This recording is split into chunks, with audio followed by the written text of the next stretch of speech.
All right, Governor, welcome back to Iowa. Great to be here.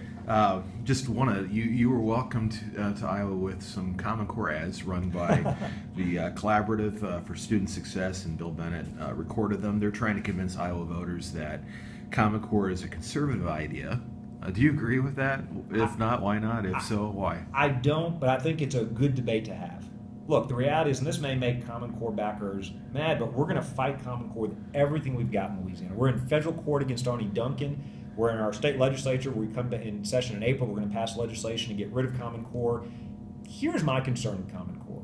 This is the federal government trying to drive curriculum in our local classrooms. Now, the defenders will try to tell you, no, this is just about standards. Well, the standards determine what's tested. The test determines what's taught. That determines the curriculum. Right now, it's math and ELA. And if you look at the math standards, they frustrate so many of our kids. My little boy, who's good at math, he's a third grader, gets all the answers right, but then he gets frustrated when you've got to use Common Core methodology. They take simple addition and subtraction problems and make it overly complicated and ridiculously complicated. And I don't think it's good to be frustrating our kids, but look, today it's math and ELA. What happens when those national elites decide they want to teach American history?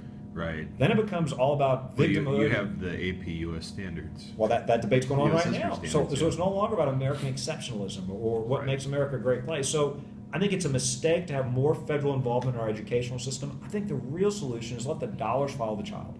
Don't make the child follow the dollars. Give parents real choice. That's the ultimate accountability. Whether a child is homeschooled or goes to a public school or a Christian school or a charter school or an online program, trust parents. Every child learns differently. So I think we've got to beat Common Core, but I think this is only the latest iteration. There'll be another battle right after. This is not the first or the last time the federal government's trying to control education. For those that are trying to make this case, let's have that debate. For voters in 2016 that want more federal involvement or Common Core, there will likely be candidates they can vote for. I think that the conservative position is to shrink the Federal Department of Education, get it out of this business, get rid of a bunch of its programs or block grant those dollars. It should really be only doing transparency, deregulation, and civil rights. Everything else, leave to the locals. Let's trust parents. Yeah. I was just looking at that ad. I mean, in Iowa, unfortunately, we have a split legislature, so our Common Core legislation was going basically, it was dead on arrival in subcommittee. So I thought it was interesting that, they would run these ads. It was obviously trying to impact the presidential race and provide cover for, a particular candidate who shall remain nameless. Do you think that's going to be effective for him?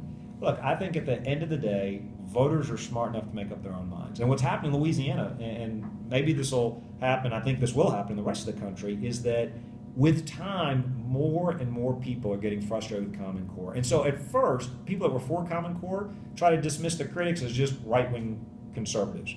And then it became the teachers.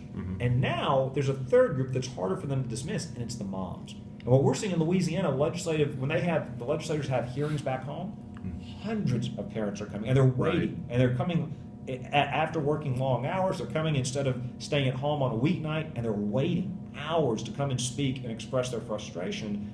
This frustration is only going to grow, and so I don't think this is going away. I think the other side may have all the money in the world to buy TV ads or radio ads or whatever ads they want to do. On our side, we've got moms and dads. I wouldn't bet against the moms and dads. I think at the end, they're going to be successful. And that's why I think you see so many states, more and more states are pulling out. And I think that trend's just going to continue. I think more and more moms and dads are worried about what's being taught in these classrooms, what's happening with these tests. And the other thing that's happening is first you have the test, then you have the pre-test, then you have the pre-pre-test, then you have the pre-pre-test. And a lot of parents are rightfully worried, are our kids really learning? What are they learning? And it's not just philosophical. Look at the actual standards. Look at the move away from Euclidean geometry. Look at the de-emphasis on getting the right answers at an earlier grade. Look at the move away from the classic text in ELA. There are a lot of content-specific issues with this. What I don't understand is the proponents, if they're so confident in this, why not have a transparent process? Why not allow outside comment? Why not allow parents and stakeholders? And by the way, parents aren't just stakeholders. They're the reason we have an educational system. Let's remind ourselves, the reason we educate, we pay for public education in this country. Yeah, it helps with economic development. Yeah, it helps to have an aspirational society. But the fundamental reason is we want to have a self-governing republic. We need citizens who can make critical decisions for themselves and for others when they vote in elections, when they train the next generation of leaders. Historically, you go back to the reasons why in this country we fund public education is to train the next citizens in that next generation in critical thinking to have a self-governing republic. great. Kind of dovetailing a little bit on this, you mentioned federal role in education, diminishing it. Yet we got word that Senator Alexander and Senator Murray are close to negotiating a reauthorization of the Elementary and Secondary Education Act. What's your view of that? Should it be reauthorized, or should we just let it die? No Child Left Behind was an awful mistake. And this expansion of federal power, look at what this administration is doing. So the Obama administration is taking the power given to the federal government by No Child Left Behind and holding it over the states' heads and saying, well, if you want a waiver from all this bureaucracy and red tape, then you've got to do exactly what we want you to do. And that includes, for example, Common Core standards. It could be whatever they wanted. Yeah. I mean, they could insert a liberal Secretary of Education, but it's not even okay if it's a conservative Secretary of Education. I was asked, I'm glad you made that point. Well, what if a conservative? No, we shouldn't be using federal power just because we think of things a certain way. We want locals to make this decision. We trust parents. So you go back, here's the problem. If they don't pass something, No Child Left Behind continues. It's way past due to have expired. But there's without a replacement, it just continues in perpetuity. I wrote a detailed paper on K-12 education policy through America Next. Well, a lot of folks thinking about running for president are thinking about how to get there. Right. I've actually been thinking about what do you do if you get there. And we, through America Next, came up with detailed policies on energy, healthcare, foreign policy, and education. When it comes to the Department of Education, the Federal Department of Education, so let's think about several things they do that they don't need to be doing. A lot of the quality certification programs, billions of dollars, actually can't be shown to improve quality of teachers in the classrooms. Either get rid of those programs or block grant those dollars to the states. Title I dollars, block grant those dollars with no strings. They should be following the students. They don't truly today, there's no guarantee they actually benefit the students that were intended to benefit. You look at the testing and all the other requirements that have now flown down from the top down. The federal government, our founding fathers under the 10th Amendment to the Constitution, under various federal laws, never intended for the federal government to be involved in local classrooms, local decisions. But really, let's step back and understand how this happened. The left doesn't trust us to make decisions for ourselves. Right. They think we're not smart enough to have religious liberty, gun rights. They don't think we're smart enough to buy our own insurance. They don't think we're smart enough to be drinking a big gulp if that's what we decide to drink in New York City. They don't think we're smart enough to choose where our kids should be educated. When you really boil this down, what Common Core is the latest iteration of the federal government saying, we don't trust you parents. So I think Congress, we've got a Republican majority now. And our candidates told us, you give us the majority, we're going to do great things with it. Here's a great example. There's a great opportunity for them. Instead of just being cheaper Democrats, if we really are serious, let's shrink the size of the Federal Department of Education. Let's get it. Let's remove the power, the discretionary spending, so no future secretary can abuse that. Right. So I think we miss a great opportunity if all we do is tinker around the edges. Thank you. I'd be interested to hear your response to, you had a state representative, Jay Morris, who called your approach to state budget insane to email to supporters. That struck me as it's usually a type of comment you'd hear from the opposing party, but it was one of your own. How would you respond to that? Look, so you've got Republicans, this shouldn't be a surprise, you've got Democrats as well, you've got Republicans saying it's insane to cut spending and not raise taxes. He was specifically critical of the fact that I will refuse to raise taxes. This is amazing. You actually got, when I ran for office, I made a commitment. I signed a no tax increase pledge. The Americans for Tax Reform does this.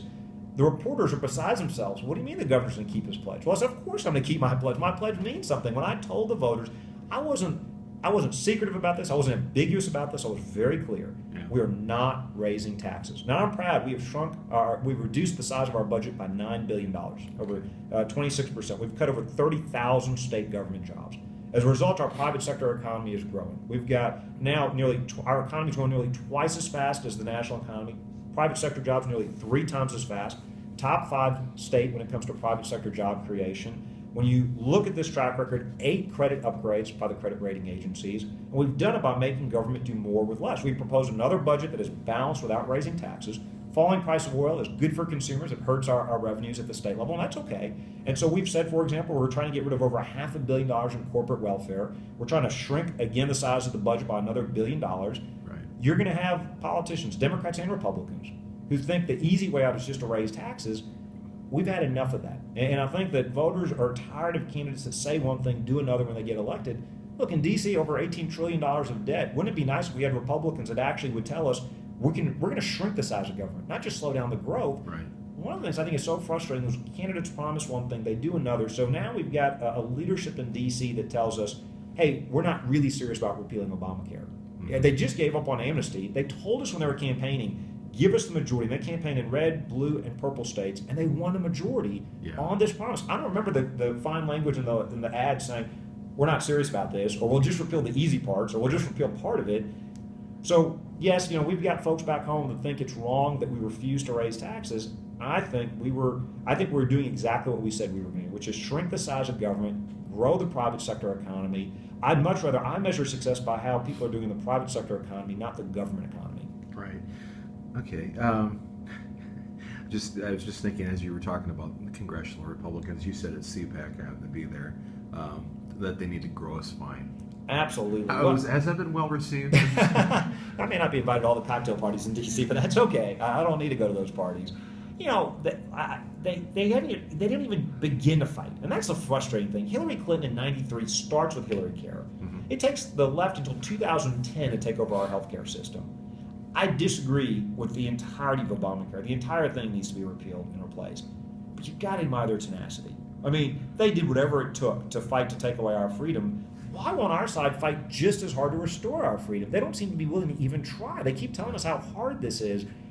When they sought these jobs, they knew it was going to be a struggle. What did they expect was going to happen in D.C.? Right. And the first time the New York Times criticizes them, the first time the Washington Post writes a bad story about them, they turn around and run. I'd love to see them fight. And here's my worry about Obamacare. You've already got Republicans, not Democrats, Republicans saying you can't get rid of all the tax increases. Mm-hmm. Republicans, not Democrats, saying, well, we need our own entitlement program. Republicans, not Democrats, saying we're going to count success by how many people have cards, not whether we're actually reducing cost. Never mind whether they have real access, whether they can afford to see their doctors, whether the doctors are even in their networks. Right. And what I worry about is the Supreme Court, I think, is likely to rule against Obamacare based on a plain reading of the law. We know what the president's going to do. He's told us he has no backup plan. Right. He's going to stand up and say, well, Republicans don't care about these poor women and children and others with dialysis treatments or chemo treatments or other health care concerns. And Republicans are going to come, our leaders are going to come and tell us, well, we've got no choice. We've just got to prop up Obamacare. Yeah. They need to pass their replacement today. Not the day after the court rules, but today. And it better not be Obamacare light. So, look, I may not be the most popular guy in the Republican conference in D.C., but that's okay. They told us they were going to do this. I want to see them do it. At least fight as hard as the Democrats. At least try as hard as they do. Fight for your principles. If they don't, I think there's going to be a strong backlash from the voters across this country. Now, here in the United States, we're dealing with, they say we're experiencing recovery from the recession, but there's really a wage stagnation going on. How would you as president address that? Well, look, three specific policies, but let's begin by recognizing it's not by accident. We got a 2% recovery, and they're calling this a great recovery. This is weak compared to historical standards. We've got record low workforce participation rates going decades. You've got a president who's intentionally trying to redefine the American dream, trying to make it all about redistribution and government dependence, not about growth, not about opportunity. Every time he talks, he tries to divide us by class, by age, by geography, by gender, tries to demonize those that have been successful. The American dream is equality of opportunity, not outcomes. The circumstances of your birth don't determine your outcomes as an adult. Specific policies. So clearly you've got to repeal and replace Obamacare without the regulations and the tax increases that are stopping and hurting good-paying job creation. You've got to get the EPA out of this business of trying to shut down private sector job creation through unnecessary regulations and excessive rulemaking. Third, you look at what's going on in the energy sector. We've got a great opportunity, not just for exploration jobs, but to create good-paying manufacturing jobs in the steel industry, in the fertilizer industry, the petrochemical industries. Mm-hmm. These are jobs that pay $60,000, $70,000, $80,000 a year. A lot of these jobs are blue-collar jobs. A lot of these jobs don't require four-year college degrees. They do require technical training. Right. This administration, because of their fealty to the radical left, not only are they opposed to Keystone, they don't want affordable energy. They want energy to be expensive. And so we need to embrace not only an all-of-the-above energy approach, but also the technical training that says not every child's going to a four-year school. Let's train them even before they leave high school to fill these good-paying manufacturing jobs. Fourth, when you look at education reform, the honest truth is we don't have equality of educational opportunity in this country. Everybody likes to say we do. If you live in a poor zip code, chances are you're trapped in a failing school, or your parents don't have choices for you. If you live in a great zip code, chances are you go to a great public school, or your parents have the money to send you to a great private school. The other side, the left, because of their fealty, again, to teacher unions, isn't willing to change the status quo. We've got to champion true educational choice and reform. If we do these policies, I think the American economy can grow robustly again. I'm not talking about 2% growth. I'm not talking about stagnant wages. Yeah. The final thing, if I'd add a final thing, we do need real tax reform. When I say tax reform, I don't mean we're raising taxes. I mean that the Democratic Party is the party of big government. Too often the Republican Party has become the party of big business. Sure. We need to have a lower, flatter, simpler tax code without all the corporate carve-outs for everybody that's got a lobbyist. You do those 5 things, I think you'll have growth again here. Right now, there's too much unpredictability. Businesses are worried about excessive regulations, about tax increases. They're worried about what the government's going to do. Yeah. And as a result, they're not taking chances. They're not creating good-paying jobs. Where does the value of the dollar fit into this? Here's my concern. Over $18 trillion of borrowing. And we've got artificially low interest rates because of Fed policies. At some point, and it's not predictable when, and nobody can tell you exactly when it's going to happen, at some point, this is going to catch up with us. You can't keep printing and borrowing money like this forever. And what I worry about is that you could see a very significantly weaker dollar. You could see very high rates of inflation. And the only choice the government's going to have in that scenario is to rapidly increase interest rates. Now, a lot of people are too young to remember the stagflation of the 70s and how hard it was when Reagan came in to break the back of inflation, and how hard it was, the high interest rates and what that did to the economy in the short term, but the medicine he felt was necessary and proved to be necessary to grow the economy again. We're living on borrowed time. Whether you're an expert in economics or not, it's pretty simple. You can't keep living beyond your means. Right. We can't just keep assuming, that other countries will continue to buy our debt. We can't just assume it's inevitable the dollar's going to be the global reserve currency. We can't assume that this is sustainable. That's why we need leaders in D.C. that are willing to reduce the size of government, not slow down the growth rate, but actually reduce the size of government, balance our budget, start paying off our debts. We need a stronger dollar. We need a sustainable monetary policy. We don't have that today. And my concern is that this president has never even proposed to balance the budget at any point. Right. He does 10-year projections. There's never any point that it ever balances. They continue to kick the can down the road, and the problems only get worse, not better.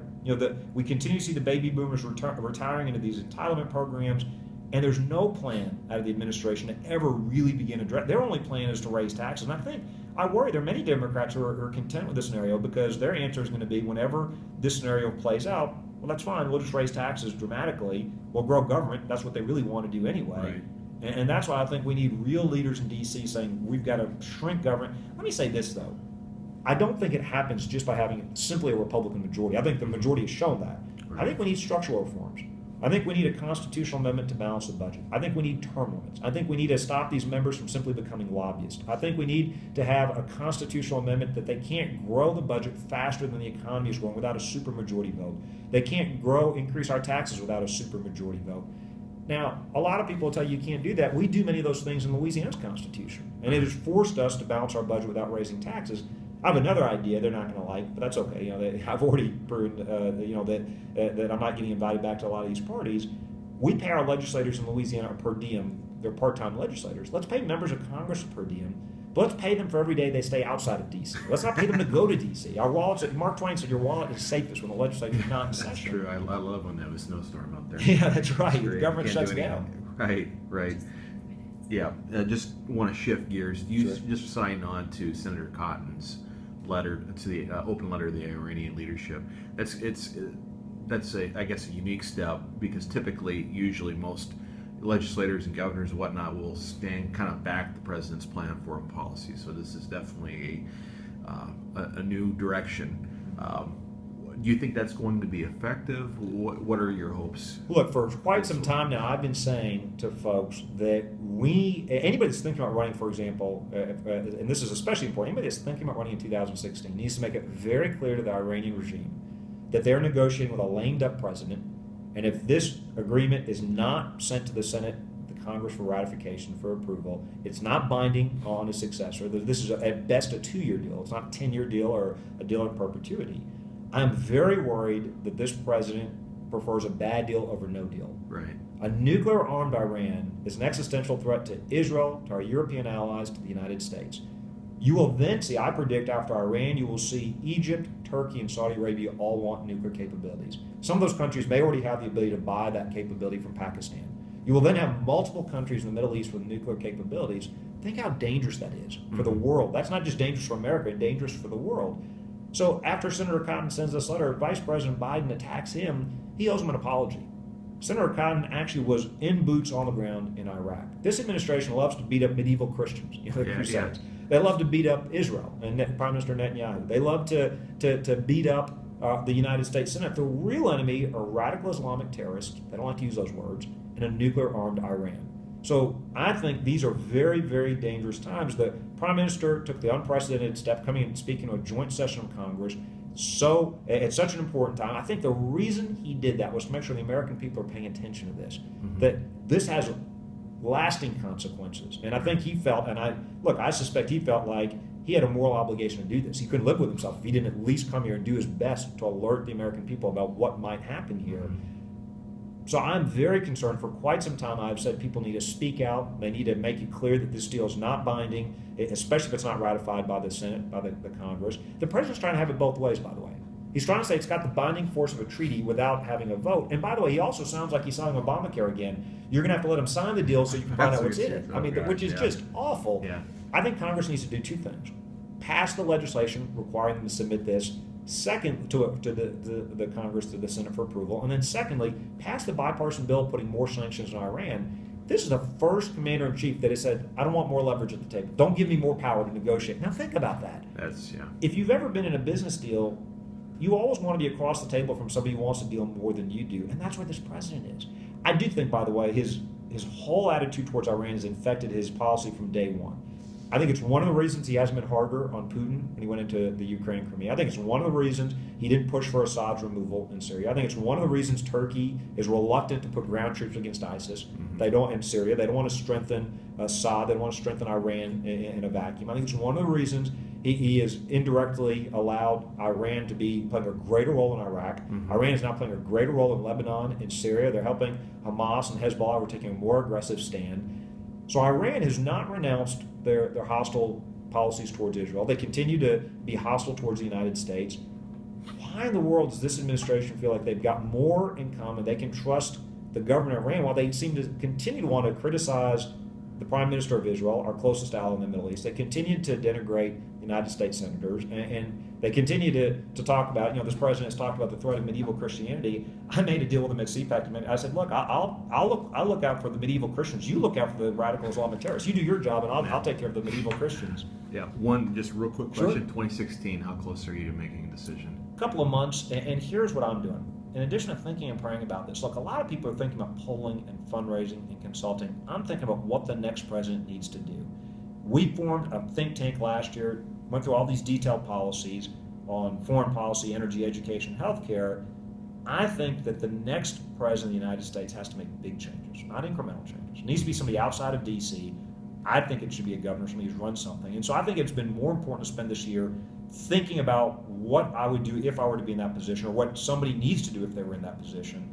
And I hope that others would do the same thing. There'll be plenty of time for fundraising, there'll be plenty of time for polling, plenty of time to talk to consultants.